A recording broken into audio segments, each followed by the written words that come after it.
Hi, I'm Nicole Reilley, and welcome to the last day of Living Easter Every Day. We have, over these last 4 days, talked about the wide open life, salvation, freedom, and then yesterday we talked about giving up those things that separate us from God. So, Living Easter Every Day is about these four things and about how in Easter all of these are available to us. Today, I want to finish up with a very important topic. I want to talk about having a heart of generosity. Generosity is a big topic. It covers a lot of things. It covers that we are generous in our time, with our energy, that we are generous with our finances, that we are generous with our skills, that we are generous in offering love and mercy. One of my favorite texts that talks about this is from Mark 14. I'm going to read the Message version. It says, Jesus was at Bethany, the guest of Simon. And while he was eating dinner, a woman came up carrying a bottle of very expensive perfume. Opening the bottle, she poured it on his head. As some of the guests became furious among themselves, "That's criminal, a sheer waste," they said. "This perfume could have been sold for over a year's wages and handed to the poor."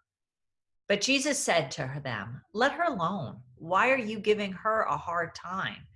She just has done something wonderfully significant for me. You will have the poor with you every day of the rest of your lives. Whenever you feel like it, you can do something for them, but not with me. She did what she could when she could. She pre-anointed my body for burial. And you can be sure that whenever in the whole world the message is proclaimed, what she just did is going to be talked about admiringly." This is a great text. And it's a text that invites us to kind of enter into the story. We have this scene of this woman. John's gospel gives her a name, gives her the name of Mary. And she pours this expensive perfume over Jesus. Everyone's surprised. There's a great indignation in all of this. If you imagine yourself in the story, you might imagine yourself in each of the people who experiences the story. So Simon, who's the host of the party, what would he experience? The woman who comes to anoint, what's her experience? The guests who are all critical. Jesus. All of them have a different experience of what's going on here.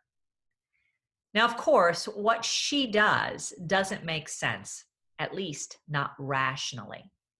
She takes what they speculate would have been a year's worth of wages and pours it on Jesus. It's been turned into this expensive and amazing perfume. Her love is extravagant. It is overwhelming and generous. And this is the big idea in today's text.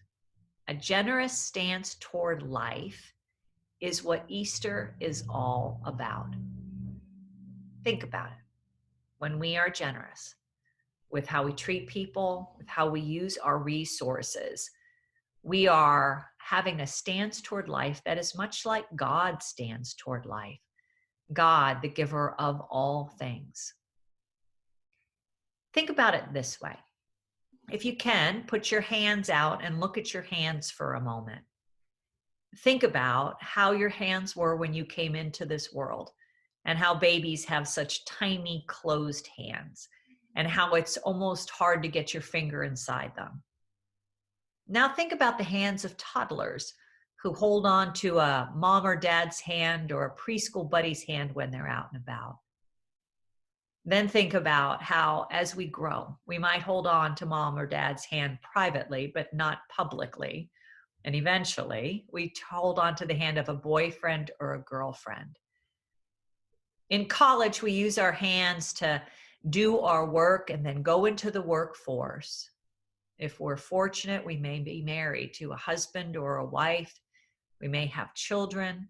We may even, if we're super fortunate, be given the gift of cooking and can cook meals for our family.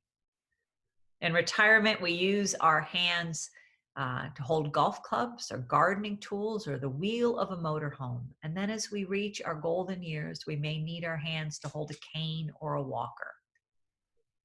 Here's the thing. Sometimes our holding on to things is important. But many times our holding on to things becomes clutching, keeping for ourselves, not being generous. When we hold on too tightly, it stops us from living the promise of Easter.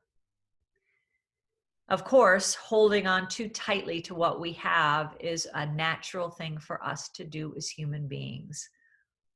But with Easter, God calls us to a different kind of stance toward life. So let's finish up by talking about how we become more generous people in a more practical way. How do we live out Easter more fully? Let me share one of my favorite quotes on this. This is from Joseph Epstein. He wrote, "I think that generosity has many levels. We have to think generously, speak generously, and act generously. Thinking well of others and speaking well of others is the basis for generous giving. It means that we relate to others as part of our gen or kin, and we treat them as family. Generosity cannot come from guilt or pity. It has to come from the hearts that are fearless, hearts that are free, and are willing to share abundantly all that is given to us." Easter is a celebration of all that God has given, all that God has given to all of God's people. God has given us a wide open life. God has given us salvation. God has given us the gift of freedom. God has helped us learn how to let go and how to live with a generous heart. And when we do these things, we live Easter every day. I hope over these 5 days you've been encouraged, that you've thought a little about how you're living, especially in the midst of these times, and that you've drawn a little closer to what God has done in Easter. Because we are called, my friends, to live Easter every day. Thanks for joining me. Have a great week and see you in worship.